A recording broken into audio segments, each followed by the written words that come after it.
Video. Ooh, what a rough start. Alright, so last night I didn't record a review. I was tired as hell. We got out of the movie around 9, and then we went to pick up food to eat. Then we got home at that time, and then I watched a movie with my parents, and then I just was so tired I forgot to do a review. But here I am, in my garage, in my car, doing a review for Jason Statham's new movie, Wrath of Man. I'll make this short, because I don't have, a ton to say about it. And I also have to be doing something in, 15 minutes, so this should be, a 10-minute review, I'm hoping. Wrath of Man is the new Jason Statham, Guy Ritchie movie. If you know Guy Ritchie, he directed movies with Jason Statham back in the day. Lock, Stock, and Two Smoking Barrels, Snatch, probably his two best movies. I don't think Guy Ritchie's ever topped them.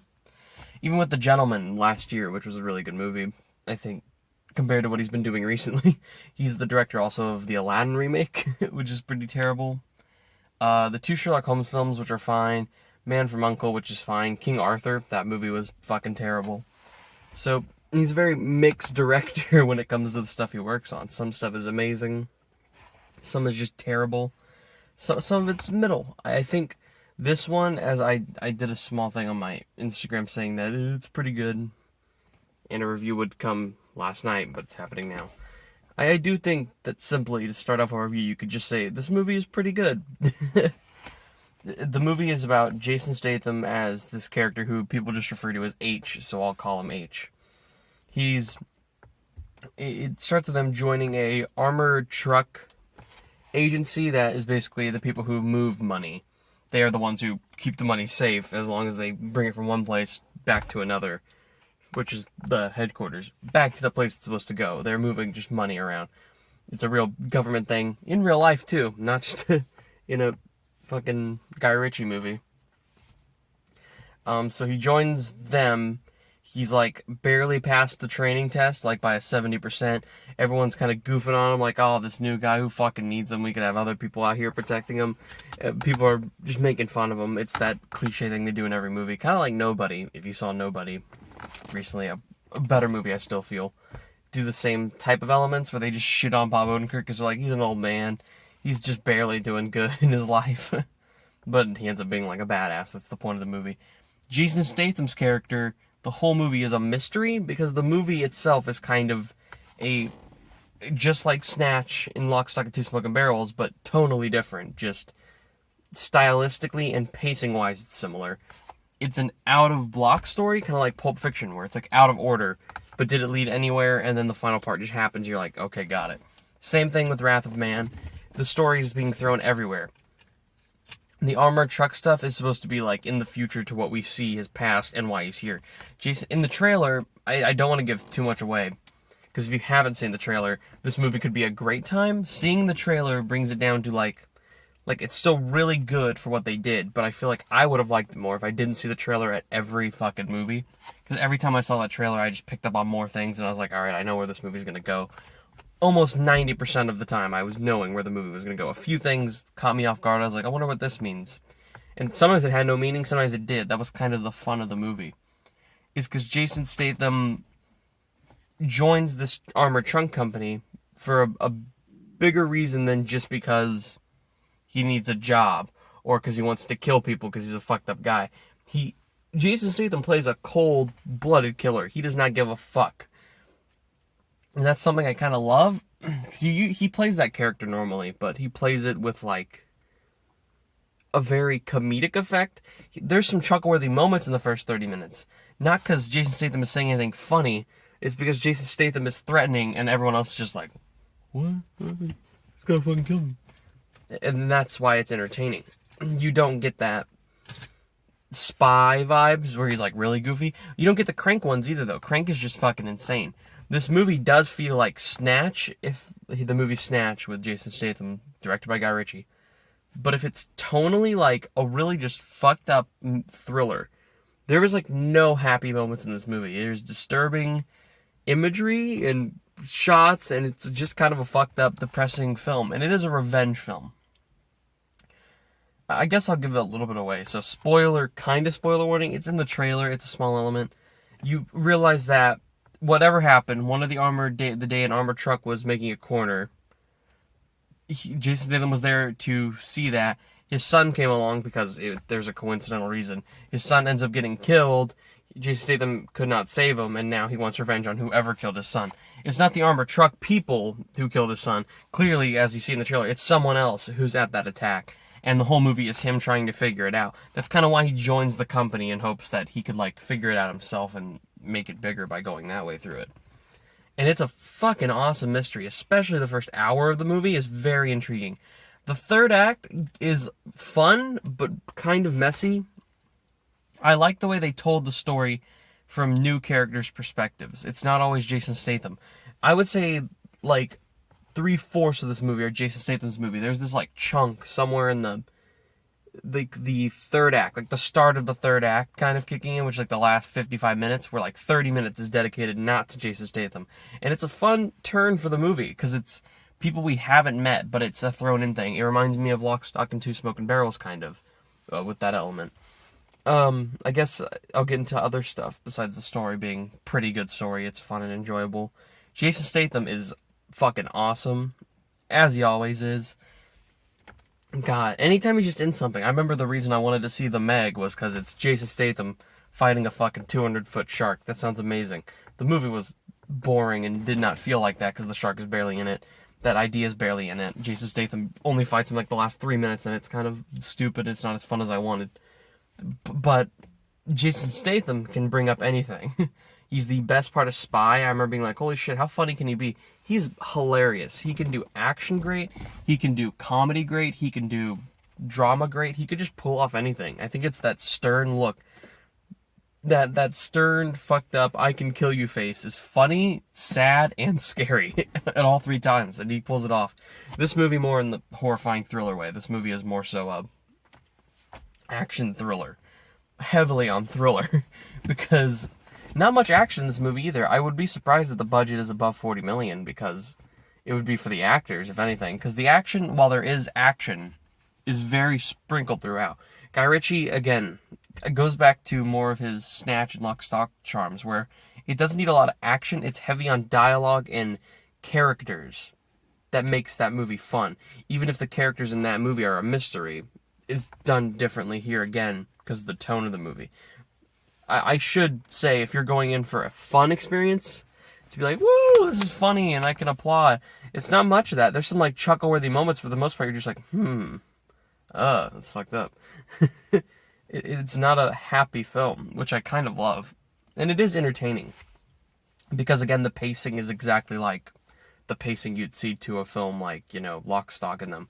It is at that pace. It's just more of a drama. More sad and depressed and bleak than it is happy and fun and crazy heist film. I will say there's some other good performances. Scott Eastwood plays a completely out-of-role character that I usually see Scott Eastwood in, if you know Scott Eastwood from a few other things. You probably do. He's in Fast and Furious 8. Was it Fate of the Furious? He was in that one, right?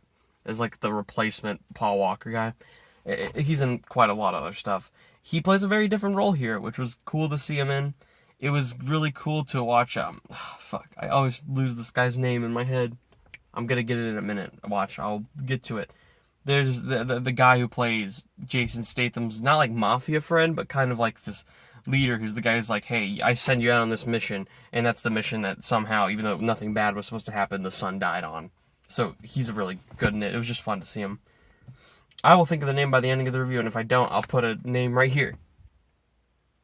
And that'll be it. In terms of the actual action, it's pretty good. It's a lot of simple panning and just shots of Jason Statham shooting people is really what it is. It's nothing ever like it's no combat or choreography like that's massive. It's not meant to be like that type of movie. And it works for what it is. It's entertaining. It is intense at times. A lot of people fucking die. A lot of people die at the ending. It's just pretty crazy to see. I'm like, I really like movies that will just go all the way. Just letting you know, like, this is a fucked up scenario that should not happen, but is clearly happening. Overall, though, The Wrath of Man, or Wrath of Man, just Wrath of Man, no the. That would be stupid. Wrath of Man is a pretty fucking good movie. I think it'll be one that I'll pick up on Blu-ray like around Black Friday. Like if I saw this for $8 on like a shelf or a Blu-ray, I'd pick it up. It's a fun watch. It's the same reason I picked up The Gentleman. I think I like The Gentleman a little bit more than Wrath of Man. I still like both of them quite a bit. They were both very fun. I thought that film was a little bit more fun and interesting. I'll have to see. I might rewatch them both back to back soon. This just reminded me, I should get Snatch and Lock, Stock on Blu-ray. I own the Sherlock Holmes films on Blu-ray. For some reason, I own Aladdin. For some reason, I also got Man from U.N.C.L.E., which isn't bad. I just have it, I got it for like $1. But I guess I own a lot of Guy Ritchie films, and I don't own my two favorites. I guess it's because you never see Snatch and Lock, Stock, like, in public. But if they release them, I'm like, I heard they're getting 4Ks. So if they get 4Ks, I'll just pick those up, because I'd be happy to own those movies on the best format they can be on. So yeah. If the film sounds interesting or the trailer interests you, go see it. If you know you like Guy Ritchie, probably go check it out. It's a good Guy Ritchie film on its own. And if it doesn't interest you, probably don't see it. I think it's a lot like Demon Slayer. Like, if you have not seen Demon Slayer, don't see that movie. Or if you have no interest in it, don't see that movie. Same for this one. There are other movies I could just directly recommend to everybody. I cannot recommend this movie to everybody because I'm not sure everyone will like it. I think an average audience who wants a good thriller with a little bit of action and a fucked up Jason Statham will like the movie. I think that's really it. It's surprisingly well shot. Guy Ritchie films, like, he uses sometimes a lot of that weird slow-mo, or sometimes it's just a lot of weird editing choices. This movie isn't. It's not a lot of quick cutting. It's very in your face. A lot of slow movements and panning. There was just a shot of a guy at a car getting a drink, walking into a building, and then it pans to another guy walking into the building and stays with them the whole time. It doesn't cut. It's fucking awesome. And then Jason Statham leaves the building and proceeds to kill people.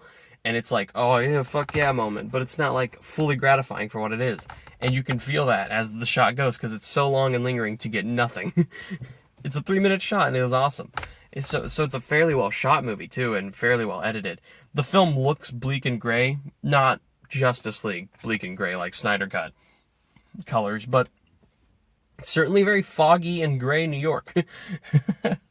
So overall, I would say go see it for a matinee if you're like kind of interested or don't know. If you're interested, I don't see why you shouldn't see it in the theater if you're vaccinated or feeling safe or comfortable to go to a theater. My theater was the IMAX theater at like 7, like usually the 7 p.m.s are the times on the weekends or the weekdays that are busy. I don't know how busy the movie was Thursday and Friday night. I didn't go. I went Saturday, obviously yesterday. Fucking empty. It was like 2 people in front of me and then 3 people in the very top back in this like 300-seat theater. No one was in there, and that sucked. But it's also cool, I guess, not to have an audience. You can enjoy the movie. I could still hear them laughing and enjoying the movie, like when there were a few chuckle-worthy moments in the first 30 minutes. So clearly everyone liked the movie leaving the theater. I'm hoping it makes money. I like Guy Ritchie when he does this shit, and I hope he knows that this shit is what we want to see and what's a better movie. Although, maybe that Aladdin, Man from U.N.C.L.E., Sherlock Holmes shit will twist his mind. Sherlock Holmes movies are fine. I don't know why I'm trolling on them. So yeah, pretty good movie. Solid. I'm going to give it a score really quick. I would say it's a 7 out of 10. In a rewatch, it could be a 7.5. I really have to think about how I felt about that ending and overall the middle of the movie. The later, like, 50 minutes of the movie felt a little slow, and I was trying to figure out if they did that perfectly or if it was just really awkward. In the theater, I was a little bored at times. There's some flaws. It's very bleak. The dialogue in the first 40 minutes is so goofy and cheesy, which I think that was the point. It was sort of like a satire idea of like an average Jason Statham action comedy, like, ooh, they're hating on him, but he's gonna be a badass, there's gonna be funny moments. I think that's, if you haven't seen the trailer, the surprise is that that's what you think the movie will be, when it's really this dark, bleak movie. I think that was what the idea was with the dialogue, but it's so weird. A lot of those moments feel like tacked on, like forced one-liners. I'm like, I don't believe this shit. I don't believe in these characters. While I'm having fun with Jason Statham and figuring out the mystery of him, I don't know what it means. And I felt that for the opening and the very ending. There is a good middle of the movie with Jason Statham trying to figure out what's happening, and we go back in time with his part. That's really good. The new characters that we meet, while it's a neat concept to do, and reminded me of Lock, Stock a little bit, I still wish had been executed better, I think. Again, I'll give it a rewatch. But I did have fun the whole movie, and I left like more surprised than I thought I would. I expected it to be kind of an average 5 out of 10, maybe 4 out of 10 movie. just from the trailer that I kept getting. But it's better than that. It has a fun mystery, a good thriller. Jason Statham is great. Scott Eastwood is a unique turn for what he usually plays. It's a fun, worthy watch that I think everyone should check out. I'll give it a 7 out of 10. That will be my official score. If I rewatch it at home and I think it's better, I'll let people know in an update. I'll be like, 7.5 out of 10 is what I would give this, or 8 out of 10. Or maybe it'll get worse. But I don't think it will. I think 7's like a deep score that I would easily stick with. I think overall it fits that fun, good, solid watch that you enjoy. I liked it more than Mortal Kombat, which I gave a 6.5. And so honestly, I'm thinking on that level, it is going to stay a 7. So, official score, Wrath of Man, 7 out of 10. Probably go check it out. I don't know why you shouldn't. Review coming later today, probably late at night, for an early screening of a movie. Some may have heard of it. It's called In the Heights.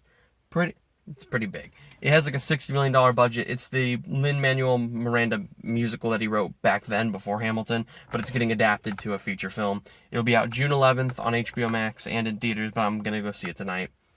Got an early screening. I'm excited for it. We'll see how that turns out. And then next week, Army of the Dead on Thursday. I'm seeing it a week before it goes to Netflix because Cinemark did a deal where you can see it in theaters. I'm just going to go see it in theaters to get it over with. It's probably more of a theatrical movie anyway. It's a $90 million zombie film. I hope it looks theatrical in some way. And then next Friday, Those Who Wish Me Dead and Spiraled from the Book of Saw. So a new Saw movie. So like a lot of big shit comes out within the next few days that I'm reviewing. So quite a few more reviews. Bye! Oh my god, let me turn... I do bear a grudge.